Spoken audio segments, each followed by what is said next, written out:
Welcome to TechCentral, welcome to our studio, and welcome to TC Daily, the daily technology show brought to you by TechCentral. If you haven't subscribed to us yet, please do so. You can reach us at youtube.com/TechCentral, or you can, of course, find us on techcentral.co.za. Subscribe to our daily newsletter, and you won't miss any of these shows or any of the latest South African and international tech news. Now, very excited about our next guest in the studio today, and that's Mark Raine. Mark is co-CEO of Mercedes-Benz South Africa. Mark, thanks for making the time. Thank you very much for having me. Hello, everyone. I'm really looking forward to this conversation today, Mark, because there's a lot of stuff happening in the automotive industry, especially around EVs. And Mercedes-Benz South Africa is doing some interesting stuff, made some very interesting announcements just in the last couple of weeks. And we're going to get into that in some detail. But first of all, I just want to get a view from you on what the state of the industry is at the moment. We've obviously been through quite a tough time. We've had the COVID pandemic. We had the July riots last year. And of course, on a global scale, there's been a major component shortage, which has been affecting the automotive industry. What does the industry look like in South Africa today after all of these events that we've seen? I mean, per se, I need to say, the industry is going through a phase of transformation throughout the last few years, but now obviously it's culminating in let's say, the e-mobility direction. But it's also going through a phase of disruption. So we've got new players joining the market, starting from Tesla many years ago to now obviously also a lot of tech giants, tech companies are looking at it. Chinese new automotive players are coming up. Mm-hmm. Those are all, let's say, macro factors which are influencing the industry as such. And there's also from all ends of the spectrum disruption to our business model, how we conduct, how we treat our customers, the customer experience. Digitalization has definitely an impact on it. But also, for instance, I'll touch on another topic, e-commerce, a huge factor which maybe the automotive industry is more at the tail end. If you look at, I mean, I always use the example, when was the last time you booked a flight not online but went to a shop and bought a ticket? So those aspects of daily life are having an impact on the automotive industry. On top of it, we obviously had, like everybody, COVID. And COVID had a very severe impact on the automotive industry, from supply chain to our business and operating model, to customer touch points, to obviously, if you look at the South African context, if you look, on average, you would say probably a customer drives 2,000 kilometers per month, living in Joburg, living in Pretoria, working in Sandton as an example. And now suddenly COVID came, and that was reduced to maybe, 200 kilometers a month because they work from home. That has a major impact on how often customers have to go to service their car, how much fuel consumption plays a role in the cost of ownership. So all of that disrupted us even more. Plus the latest, now you've got supply chain problems, you've got a semiconductor crisis, then you had recently a Shanghai lockdown, which had a huge impact. If you look at topics like, for instance, the logistics chain, and I could go on probably for another hour, explaining what challenges which we have at the moment. The interesting part of it is that, in general, the automotive market has been fairly resilient in South Africa, but also in South Africa, but also on a global level. Mm-hmm. And we've been facing a situation where there's globally more demand than supply, which has not been the case in the automotive industry in the last, 20, 30 years.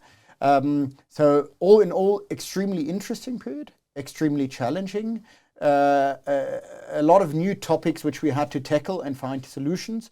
And it has brought about an agileness which, in my view, long run, is a benefit to the consumer. Mm-hmm. Mm-hmm. The chip shortage that we've seen, is it anywhere near an end yet, or is it still ongoing?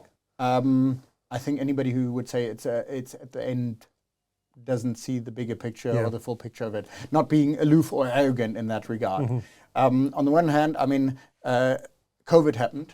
All automotive manufacturers were very cautious going into that, reduced their projections in terms of how much volume is needed. The electronics consumer industry had an upsurge. Everybody bought new TVs, laptops, and so on because they were more at home than outside. You also need to understand the quality and the matureness of the semiconductors which goes into electronics versus cars. There's a difference. There was also an optimization of certain industry players in the semiconductor sphere, which then steered more towards the consumer electronics away from automobiles. And then there were obvious reasons where big players who are suppliers like, for instance, Taiwan, China, but for us in particular, Malaysia, a place which not many people know, Batupat. I was in Malaysia for a few years, so I actually know where that is. Okay. Was under a complete lockdown, and the production plant closed down for a few weeks. And because we are in a system where it's just in time, if you take one building block out, the whole chain gets disrupted. And that has had a ripple-on effect, and I just believe this is going to be something which will be accompanying us, because now it's not only the semiconductor, it's the Ukraine crisis, the Ukraine war. Ukraine is actually one of the biggest supplier for the entire industry in terms of hiring harnesses, which is the backbone to any car nowadays. So it's so complex nowadays that the end is not in sight, and we don't know what the next corner will bring us. Now, before we start talking about the shift to EVs, which is a very exciting topic, I'd just like to know a little bit more about Mercedes-Benz South Africa and your operations here. How big is the operation in South Africa? I know you build vehicles here. What does that manufacturing plant look like? What sort of investments have you made in the local market in recent years? I mean, we've got, I need to underline that we as Mercedes-Benz have a great legacy and history in the South African market. I mean, we've been building cars for over 50 years in this country, and we've got a state-of-the-art production facility in East London, which produces our C-Class limousine, and that is supplied to the entire globe, from Australia to the US to Germany to you name the country. This is the core supplier of C-Classes for us in the globe. So we're very proud of that heritage also, and that fact for the South African market. And as I said, it's state-of-the-art in terms of the technology and production processes. That's the one side of the coin. The other side of the coin is basically our market operations. So we've got a dealer network with over 42 locations in South Africa, with our local partners, which obviously provide the first-class service to our customers. And our head office is situated in Pretoria. I must mention we've just moved our head offices. We're now in Menlo Main. It's I call it a Google-like office space. So it's also very modern, very futuristic, and we're super happy as an organization to have moved into that space, because that's also part of the transformation of the culture, which is very important for me, because we have to think and breathe and live like our customers, like our future industry. So if we're talking about digitalization or e-commerce, now our office represents that in a way. Do you think you're becoming more of a tech company? I would say we're neither a pure automobile nor a pure tech company. We're a luxury company. We aspire to have the most, and I believe we do, the most luxurious automobiles in the industry. And part of having a luxury product is the core product substance, which is we build the greatest cars on the planet. But also nowadays, and I'll quote one of my ex-production heads, it's a computer on wheels. So in the digital savvy world we live in, with iPhones and what have you, or Samsung phones, if I don't want to discredit anyone, the digitalization of the vehicle is vitally important, because consumers expect to have latest state-of-the-art technology in their motor vehicles, and upgraded all the time as well. Yes, and I mean, if you look at, the main feature I use in my car is Apple CarPlay nowadays. It's a given, and now if you look at me as a person, but I could be the CEO of any other company. My car is my own space. It's my mobility provider. I want a certain status which represents me as a person, but it's also my office. And so having that connectivity in your car is vitally important.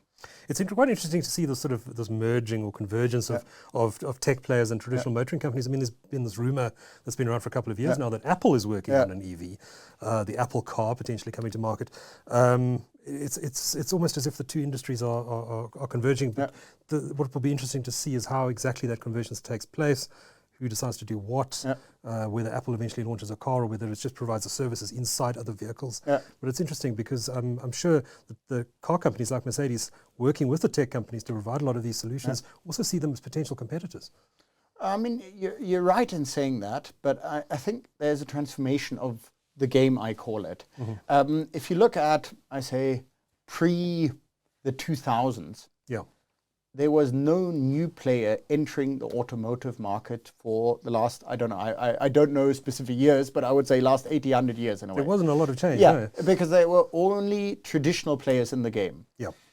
Which was because the internal combustion engine, a petrol or diesel engine, is the core of the motor vehicle, and it's the biggest investment in terms of research and development. So minimum you spend $1 billion euros, but more in the direction of $5 billion in terms of investment into R&D to get a car which is customer ready if you want it. If you take that out and you go into electrification, the research and development costs are diminished in a greater extent. And that enabled a player like Tesla to enter the market and new ones. And that's point number one. Plus, the car is more like a living space nowadays, including connectivity, digitalization, and it provides a lot of data and an opportunity, an access point to its user, its driver, or whatever you want to call it. And that's what makes it interesting for Apple, Google, and the likes to enter that sphere, not because they want to build cars as such. The car is the commodity, and then you've got the driver, the consumer, and that is linked back by the operating system, the digital and connectivity aspect. The software, the cloud, everything else that goes with subscriptions. So I think it's actually it's highly interesting and fascinating to also be in this industry at this stage and to drive this forward. This for me is, I get up every day and I'm thinking, now anyway, we work in an industry which a lot of people aspire to because cars are something which people are passionate about. Then I work for a luxury brand which I still regard as the ultimate in the automotive industry, and then we're at a stage where we see major transformation happening. Disruption. Disruption has always like a negative connotation, but I say major transformation, which gives opportunity to provide a customer experience, to provide solutions, to provide customer journeys, which are completely revolutionary, and that excites me in every way. Well, let's talk about some of that exciting stuff. Let's talk about EVs. South Africa is probably quite far behind many developed markets in launching electric vehicles. It's across the board. Sales are not that high, but all the big car companies are saying that's going to change in the next few years. In your view, is the South African market ready for EVs, or do big things need to happen still? Actually, I need to thank you for that question because it's honestly speaking my favorite question. I've been now back in South Africa for 1 year. I grew up in South Africa, but I've spent the last 20 years abroad. And I've seen Asian markets and the development. And you're right in saying that the South African market in terms of the e-mobility aspect of things is probably more a late follower or at the tail end of that, development. Which you could say, well, we should have been at the forefront of it. I actually think it's a benefit because South Africa as a country and we as the players in that country in terms of providing mobility as such, including government institutions, can look left, right and center and learn from other markets. Was there the immediate need in a South African context to push in electric vehicles at an early stage? No, because there are other challenges or other aspects in this country which probably take a pole position. But, and that's crucially important for me, the prerequisites in South Africa to have the EV revolution are so much better than in any other market or any other country I've seen. Because of the South African context, and I'm not going to name the child, but a lot of people, especially in our segment, have either gone off the grid or are thinking of going off the grid. In the South African public, because of the circumstances, there's a very conscious discussion about energy and electricity as such, which is only happening in the past 6 months in Europe, for instance, Yes. because of the Ukraine war. Yes. So people have thought about the concept of how to use energy, how to consume electricity, and how to provide it. If you ask the average Joe Smith on the street in London or in Berlin, for instance, 9 months ago, they would have not even comprehended or that situation or haven't even thought about it. In a South African context, let's say, especially in our segment, I need to add, people are looking at solar panels anyway. Yeah. They've spoken to their friends about what would a conversion to solar panels for their private property cost. And that makes the transition to electric mobility so much more viable. Because I take the example of an average South African living in the greater Gauteng area, traveling probably 2,000 kilometers per month. That would have a fuel cost of 6,000 Rand and growing every month because fuel prices are going up. Mm-hmm. Now, if you have a solar installation on your house, you reduce your cost for your owner, or the cost of ownership for your vehicle from 6 suddenly to 1,000 Rand or something like that. And that makes the transition into an electric vehicle, not only from a technical standpoint, but also from an economical standpoint, so much more interesting. And that, plus many other factors, give me the confidence that the transformation or the revolution into e-mobility in South Africa, once it kickstarts, and I think we're right at that point now, will be flipping much quicker. Because I also believe that of the daily challenges which South Africans face, they're very quickly to adapt, to look at new solutions, and then to move ahead. And that agile nature of the South African will also facilitate that transition. Interesting perspective. That do you help households at some point then with their green energy needs? If you buy an electric car and you want to charge it at home, do you advise? Will Mercedes advise people on what batteries to use, what solar panels to use, etc.? I mean, first of all, I must say that we are entirely convinced that, especially for us as a brand, the uptake of electric vehicles will come more rapid than a lot of people think. So we believe that by 2026, 50% of our vehicles sold in South Africa will be electric vehicles, which that's astonishing. A lot of people question me saying, what did you smoke this morning in a way? But what's the percentage right now? I mean, we've just launched the electric vehicles 2 weeks ago, as you mentioned. So there's been no electric vehicle from Mercedes in the market until 2 weeks ago. No. Okay. We took the active decision. So 0 to 50 in 4 and a bit years. Yeah. Because we took the active decision. Now, we could have launched electric vehicles earlier into the South African market as we did with other countries. But we said, let's wait for the right moment and then let's go with a big bang. Mm-hmm. We didn't want to drip feed it. So we launched 4 vehicles 2 weeks ago from the EQA, EQB, EQC, EQS. So EQA being our compact sports SUV, which is the entry vehicle into our luxury segment, and the EQS being the S-Class of all SUVs, which is probably self-explanatory. And in the next 9 months, we're going to add another 3 electric vehicles. And then we've got a portfolio of 7 vehicles offering different, very interesting alternatives to, let's say, our clientele, our customers. Fascinating. And you must have done customer research. Your customers must be telling you that this is what they want for you to make such a bold prediction for 4 years from now. And yes, we did. I mean, we didn't do customer research in a scientific or in an academic sense, sure. But we teased the market early on. Mm-hmm. We tested the appetite. We saw that customers are coming to us requesting these vehicles because they've been available on a global level. And a lot of our clientele travel a lot to Europe and these kind of places, so they've been exposed to it. And we've seen the order intake, which we had since the start of the year when we announced we're coming with electric vehicles. So we virtually sold out with all our electric vehicles into the next year. And it's, I call it the reverse hockey stick. We're going to be shooting up in a way. Fascinating. And I believe that if we would have launched the electric vehicles 2-3 years ago, only with 1 vehicle, it would have been a challenging one. And we would have been endangering the success story, burning this child too early in a way. But now we come with a full portfolio of different vehicle options.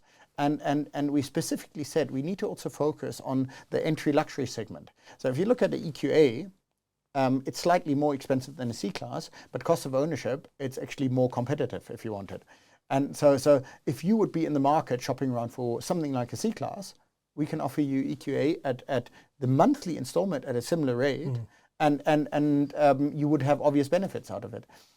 So we're very confident about the future of electric vehicles, and I honestly believe that there's a great success story. But to come back to your question, do we consult our customers? We do quite a few aspects. So on the one hand, every electric vehicle from Mercedes-Benz, every Mercedes EQ, comes with a free charger installed at a location of your choice, assuming your private residence, by Mercedes-Benz. Plus, we also cater for various service options and alternatives for our customers and solutions. For instance, our electric vehicle, because there's, let's say, some concerns around electric vehicles. Every electric vehicle comes with an 8-year battery warranty. So you've got peace of mind. We do a 6-month battery health checkup. So we cater for these things where people are uncertain about electric vehicles. In terms of solar panels charging solution, we work together with Gridcars, which is at the moment the market leader in terms of charging stations. In terms of solar panels and consultation, I would say that's not our core competency. We leave that to the experts. Obviously, we're collaborating with the one other, which we can recommend that. You mentioned Gridcars and the charging stations around the country, and obviously a big concern in the back of consumers' minds, not just in South Africa, worldwide, is range anxiety on EVs. Are there enough charging stations in South Africa now where you confidently say that if you want to travel from here, Johannesburg, for example, to Cape Town or to Durban or to the Northern Cape even, that you're not going to run out of juice? I mean, a very good question. I would say it's like the chicken and egg question a bit. On the one hand, and I always say that with a smirk, South Africa is at the moment world record holder in ratio charging stations to electric vehicles sold, because there are not so many cars, electric cars in the South African market, and comparatively a lot of charging stations. We, like other manufacturers, are collaborating with Gridcars, and that's good because you want scalability in that sense. So there's a strong ramp up.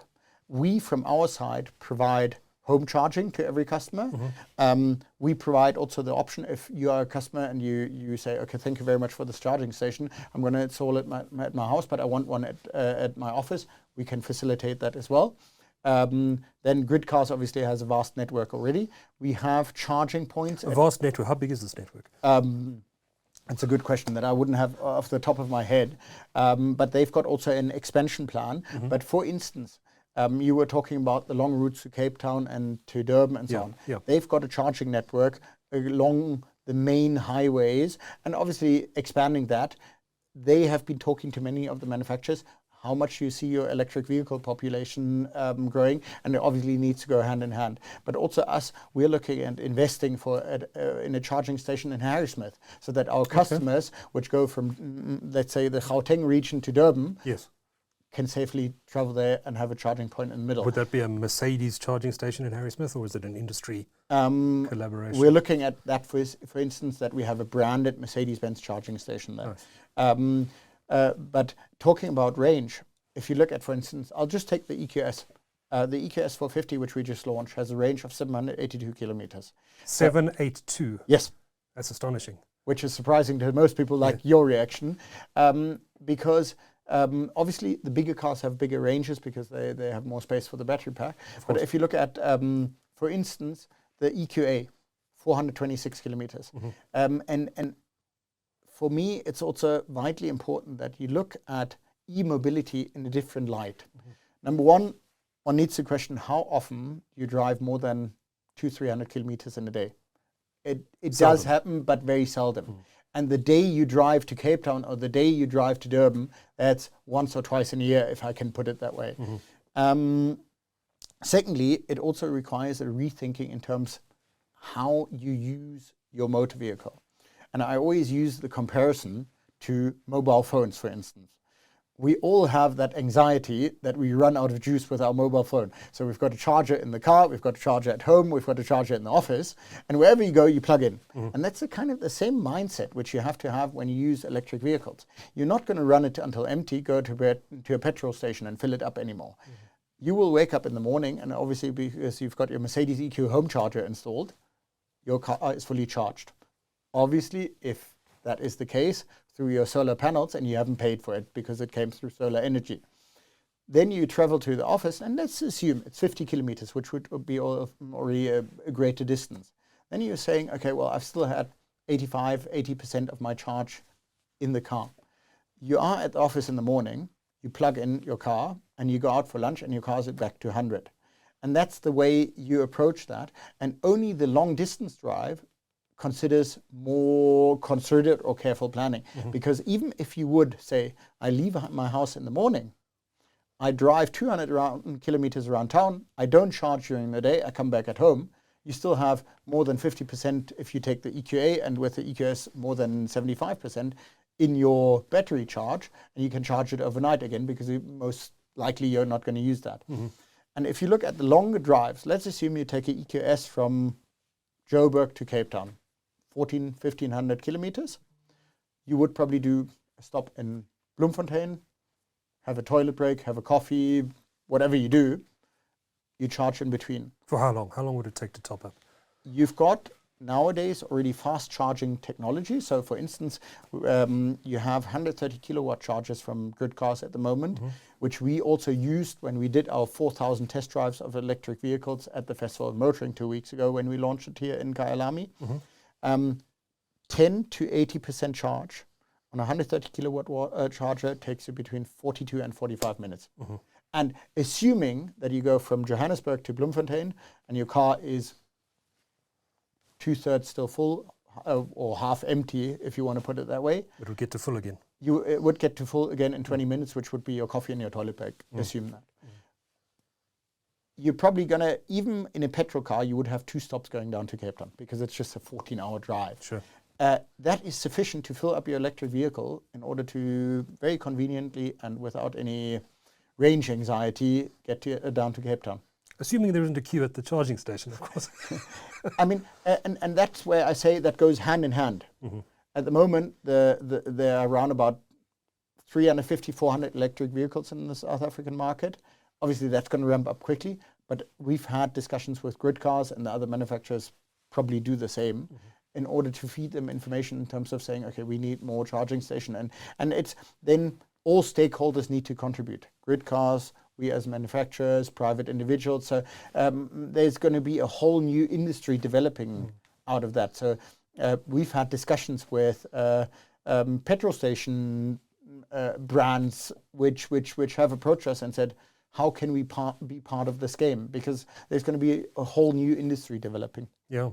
The logistics of it, I think in South Africa are going to be particularly challenging though. If you consider, for example, that most South Africans tend to go on holiday in December and the highways get jammed. There's going to be a lot of demand on those charging stations at particular times. Other times of the year, they're going to be very quiet. We've also got the Eskom troubles where those particular charging stations may have been load shed at the time people are needing to charge. I mean, for me, vitally important is that this whole equation is going to work out the more we go into solar energy.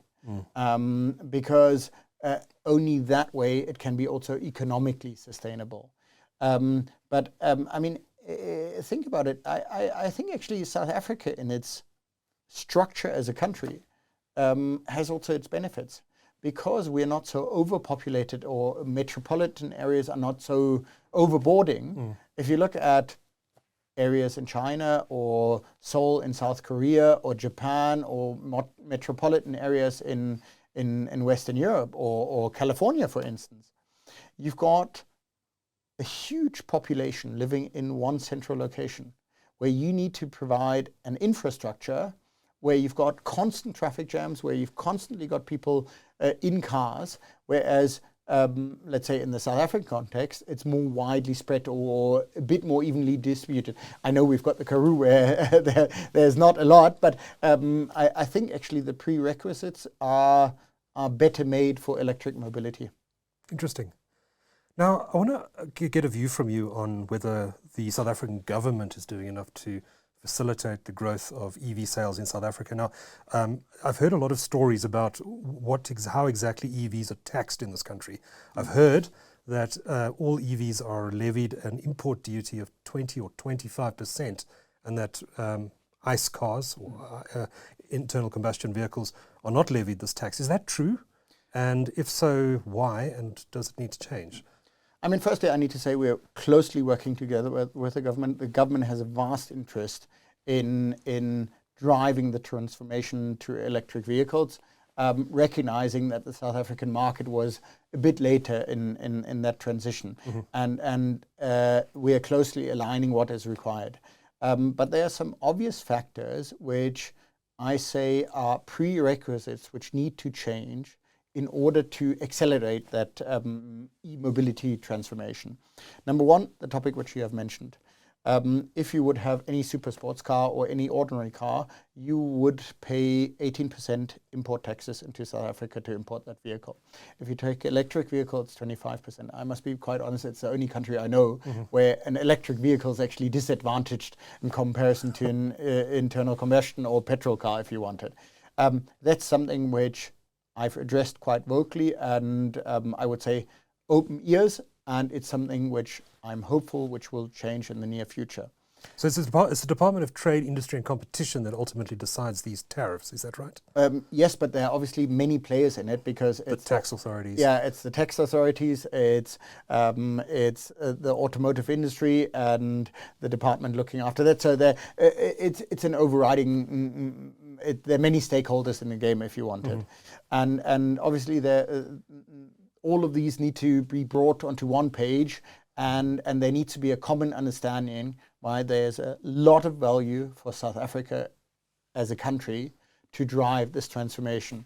So you've had these conversations with the government. What has the reception been on this particular issue? I mean, my understanding or my perception is that they've been very diligently listening to all the players' opinions, which is not only us and other manufacturers, but there are many stakeholders which obviously have an impact, from changing the infrastructure for charging infrastructure to obviously how are we going to source the electricity, knowing that there are certain challenges. And we are at the moment at basically discussing what the right way forward is, and then it goes into the decision-making stage and into the implementation stage. So you're confident we're going to see change from government side? I am very confident about that because there's a general interest and willingness from the government side to drive this forward. And obviously, one also needs to understand, like us, the automotive industry is a huge contributor to the South African economy, and that's the intrinsic interest for the government to receive this with open arms, if I can say it that way. Well, the government will be obviously very interested in retaining the investments that companies like Mercedes have made in the country, in South Africa, including in your manufacturing facilities in East London. But there you have to look at the entire value chain. So, for instance, and that's a discussion which I recently had, we're investing into charging infrastructure. We're investing into training. So one of the topics is we've got a dealer network, as I mentioned before, 42 locations across South Africa, with many people working for us, providing food on the table for their families. And what we do, we invest into their competency and skills. So all of our locations where electric vehicles are sold and serviced, we've invested into the training because working with high voltage items requires an extra education. So we've got highly qualified staff, but in order for them to cater for electric vehicles, that required extra training and coaching. And that's also one of the aspects. So next to the charging infrastructure and let's say import duties topic, having a holistic approach to this topic, and for instance, training of first responders how to handle electric vehicles in an accident situation is vitally important for South Africa as a country to do the transition right. And those are learnings which South Africa can gladly take from other markets which have to go or were the early adapters in that regard. Absolutely. So just to stay with this question just for a moment longer, just a couple of bullet points. What would you like to see the government do, apart from the import duties issue, to facilitate the growth of the EV market in South Africa? What are the top 3 bullet points? I would have said 3 clear points. Yeah.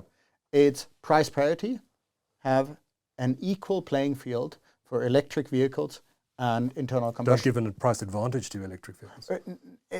That can be something which can be thought about in the future. But at first, we need price parity in order not to have a disadvantage for electric vehicles. And I think that's already good enough in a first step, because then focus on charging infrastructure and infrastructure in general.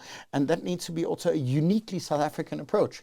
Let's face it, we can't have charging stations all around the country because there's a security aspect in South Africa, and we need to be realistic about it. So we need to maybe collaborate between, let's say, the government, us as the industry, with shopping centers, because the South African landscape is you're going to have a lot of shopping centers, in contrast to, let's say, downtown London. I'm taking a silly example if you wanted. So charging infrastructure is a vitally important topic, and do it right the first time. And that requires a lot of thought and alignment between different stakeholders in order to find the right path for South Africa.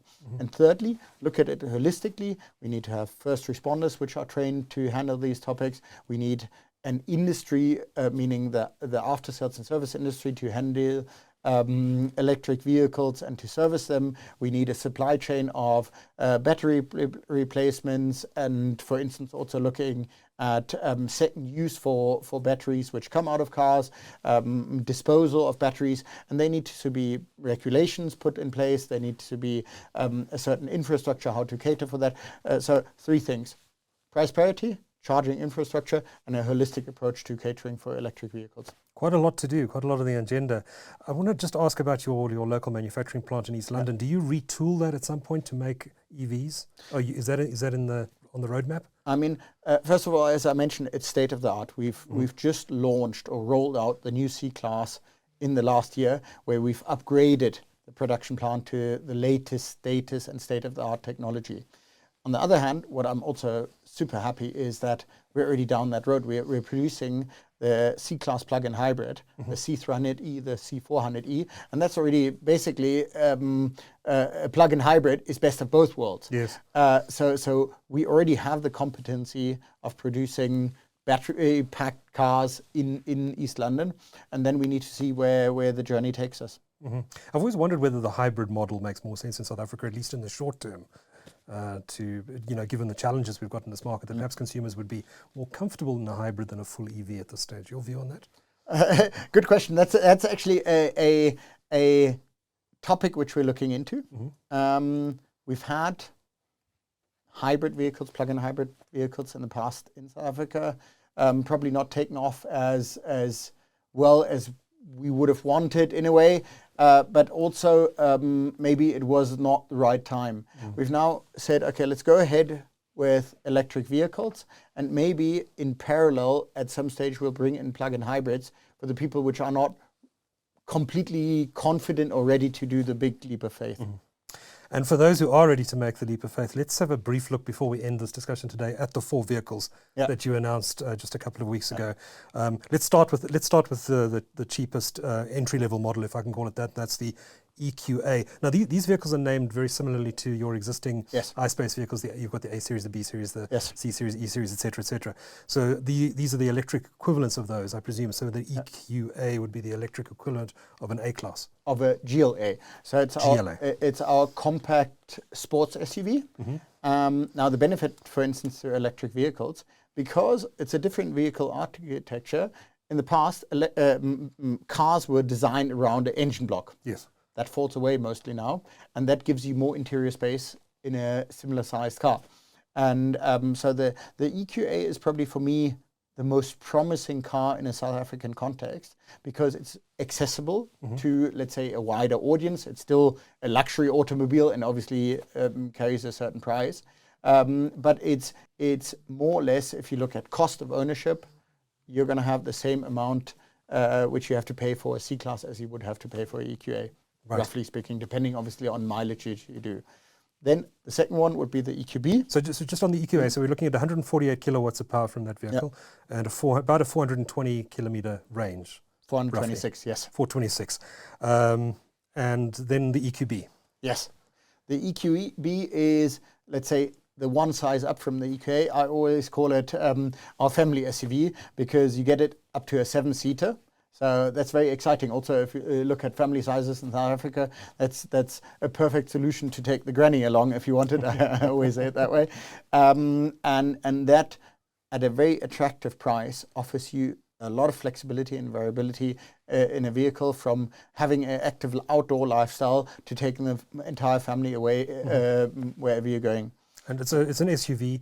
Yes. And the sort of range you're looking at on that vehicle is the same range as the EQA. Not the same as the so EQA. they're more or less conceptually similar vehicles. They just are attracting a different clientele or character buyer. Okay. Then we go to the EQC, which Yes. I was having a look at the specs on this. This is quite a nippy car. 300 kilowatts Yes. is sports car territory, basically. And what we did recently, we did, just for the fun of it, drag races between a AMG and a EQC. And because electric vehicles in general have that instant torque, it's also the driving performance and that driving fun which you have with them. It outguns a AMG 0 to 60 because because you've got the instant torque. So if you have a normal petrol car, it revs up and then it comes to peak performance. With an electric vehicle, it's straight there. Astonishing. I must drive one. I must test drive one of those. And what's fascinating about all of these cars, for instance, the digitalization, the digital head unit, are next level on these cars. These large screens, Yes. I've seen those in the photos. It looks absolutely stunning. And I mean, the pinnacle of that is the EQS, which has a 1.50 meter widescreen, and that just gives you a complete different user experience and so many different possibilities to not only get in the most luxurious form and in future in the most sustainable form from A to B, but also to use that car for entertainment, connectivity purposes. Hopefully not watching Netflix while you're driving. It's a very valid point, and that's part of a very diligent homologation process. So if you have the EQS, your wife can, or whoever can sit next to you and watch Netflix, and because of the way the screen is set up, you as the driver can't even see it. And it tracks your eye movement. And if your eyes would swerve to the left to the screen is shuts off. It's amazing technology. I love that, and that's what makes. So the screen in that car is called, I think, the MBUX Hyperscreen. Yeah, the MBUX is the Mercedes-Benz user experience, which is basically the operating system which connects all the dots. And that is a hyperscreen, which is 150 meters in width. And it's a fascinating piece of technology. I've had a brief look at MBUX. It's very clever technology. It's the way you can talk to your vehicle and get it to do things for you. Yes. You can tell it to open the windows or whatever. It's super. And I mean, it's that is what fascinates people, and that's for me why also the techie aspect of cars is a new form of luxury. Great. Well, before I let you go, I just want to know a little bit more about this S-Class, because I've been reading about what some of the things it can do.